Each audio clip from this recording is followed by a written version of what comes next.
Universidade Católica e começo a colocar eles em transe repetindo o que Lecron fez, para ver se o que Lecron está dizendo de fato se manifesta. É o padrão que você está falando. Sim. E aí a gente vai levantar de novo essa escala, agora considerando alguns avanços. A minha escala, né? Porque eu publico ela em 1999, eu publico ela.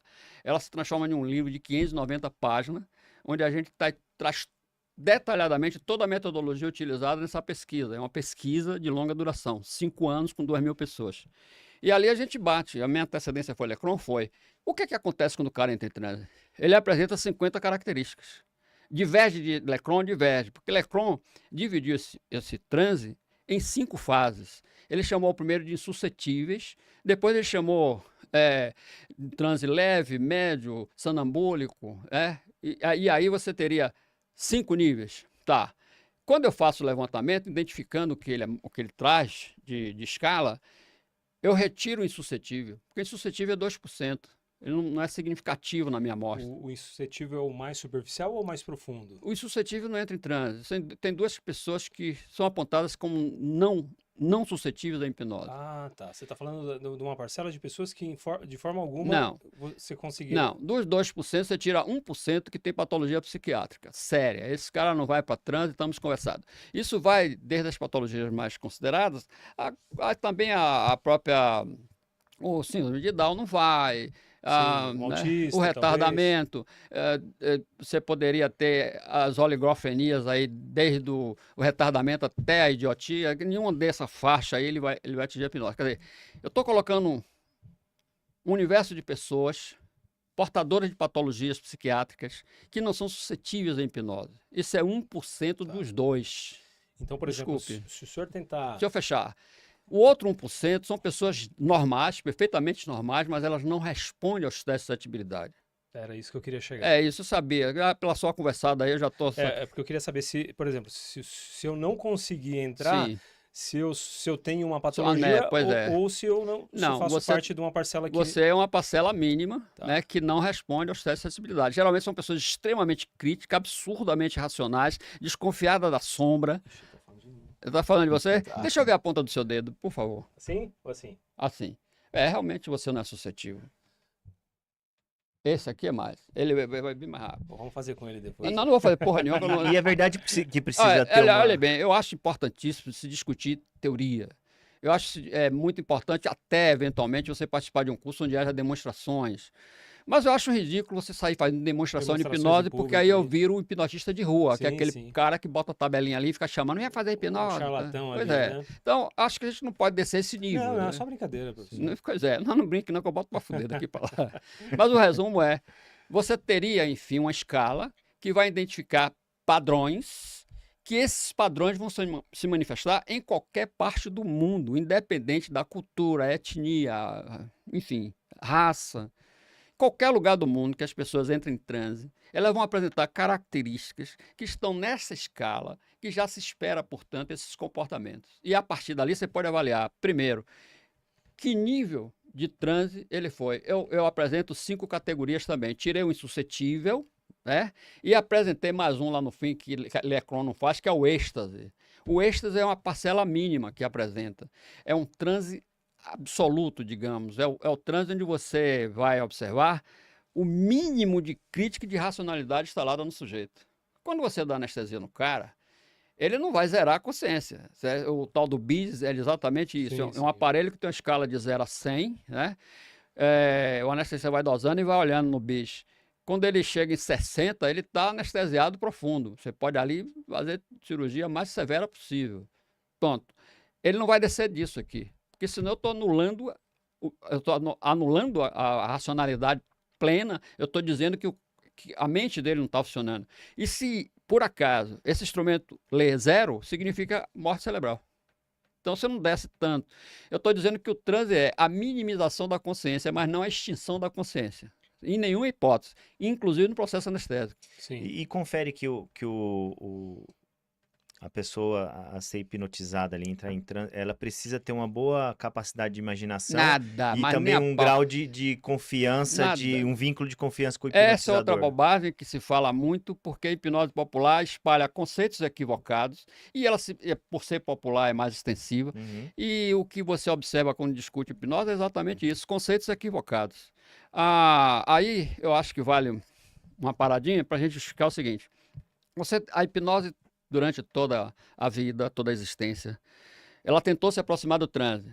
Algumas escolas com mais êxito, outras passam batido longe. Então você tem escolas de hipnose que de alguma forma trabalharam conceitos que são razoáveis, mais aceitáveis, menos aceitáveis, mas razoáveis.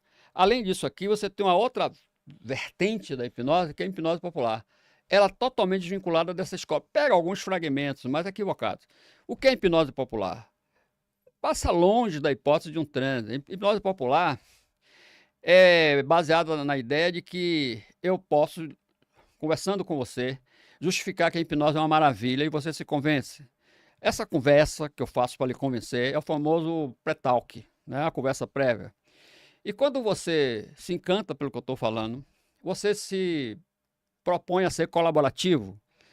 Você ser colaborativo é o que as pessoas chamam de rapport. Rapport é isso, eu aceito a ideia, eu como a proposta. Sim. Então, a hipnose popular tem por base exatamente esses dois elementos, pré-talk e rapport. Pronto. O que é que eu fiz com essas duas conversas? Eu lhe convenço a ser um colaborador com minhas ideias na participação de uma empreitada. E ali eu lhe convenço que você vai despertar, por ser meu colaborador, o seu ator nato. E por ser um ator nato, vai representar no máximo que pode um papel. E aí você vai ser meramente um ator representando papel. Isso é escola, isso é hipnose popular. Foi influenciada. Ela foi influenciada. Com consciência, até disfarçando que não está. Isso é hipnose popular. Eu vou contar até 5, você dorme, durme, 5, dorme. Não dorme porra nenhuma. Ela foi influenciada. Papel, isso é papel. Sim. Essa hipnose popular, ela permeia o ridículo, mas ela, às vezes, é mesclada ou confundida ou argumentada com as escolas clássicas, que, embora não seja a maravilha do mundo, elas têm uma boa racionalidade, uma estrutura mais bem pensada. Essa conversa da escola clássica, que poderia ser razoável em alguns momentos, ela é implementada no conceito da hipnose popular e fica uma mescla que não tem mais tamanho.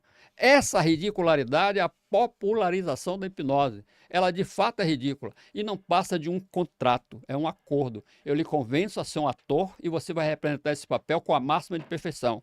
Eu vou contar até 5, você vai ver todo mundo nu. Você concordou, porra? Tá todo mundo nu. Tá todo mundo nu, porra nenhuma. E às vezes esse cara tá até combinado com... Pô, pode até ser. O hipnólogo. Mas eu não tô querendo chegar ao ponto de uma combinação do fingimento. Sim. Eu tô chegando ao acordo de que você é um ator nato que vai representar eficientemente seu papel porque você foi convencido de estar exercendo um rapport.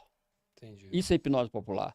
Essa hipnose é altamente pejorativa se você compara com as escolas clássicas. Mas aí eu vou além. As escolas clássicas também não me interessam.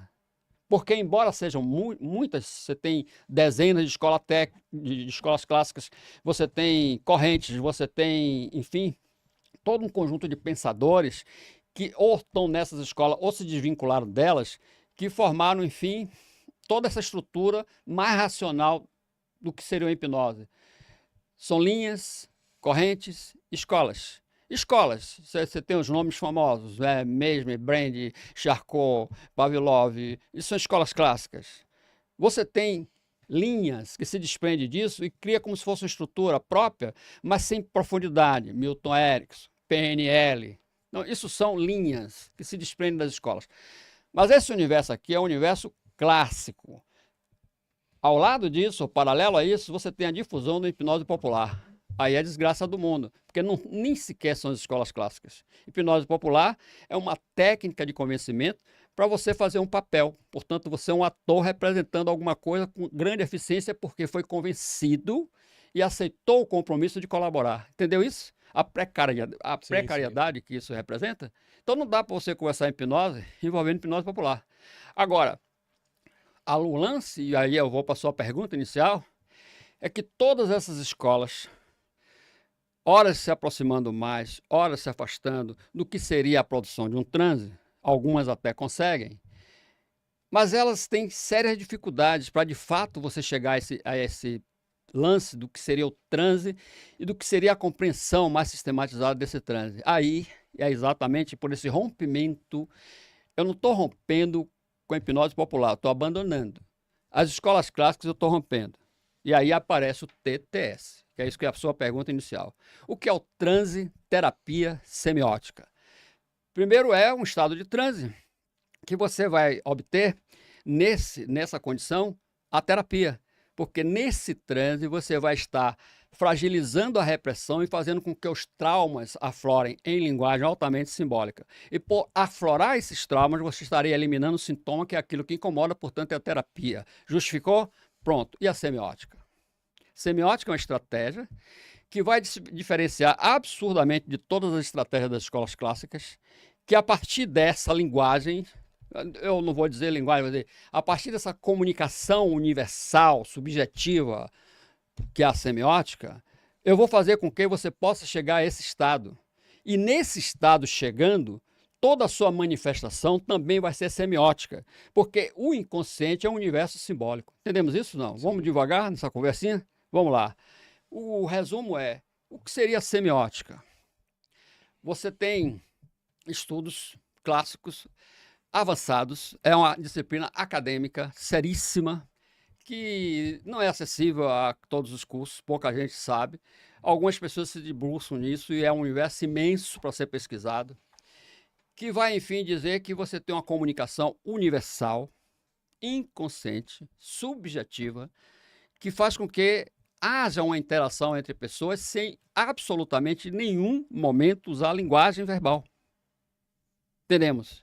Vamos devagar? E quais seriam as linguagens utilizadas? Semiótica. Semiótica. A semiótica não seria, eu não digo linguagem para não confundir com a expressão verbal. Eu digo que é uma comunicação. Semiótica é uma comunicação que vai se estabelecer a partir do universo simbólico. A semiótica utiliza símbolos. Utiliza também uma parte da semiótica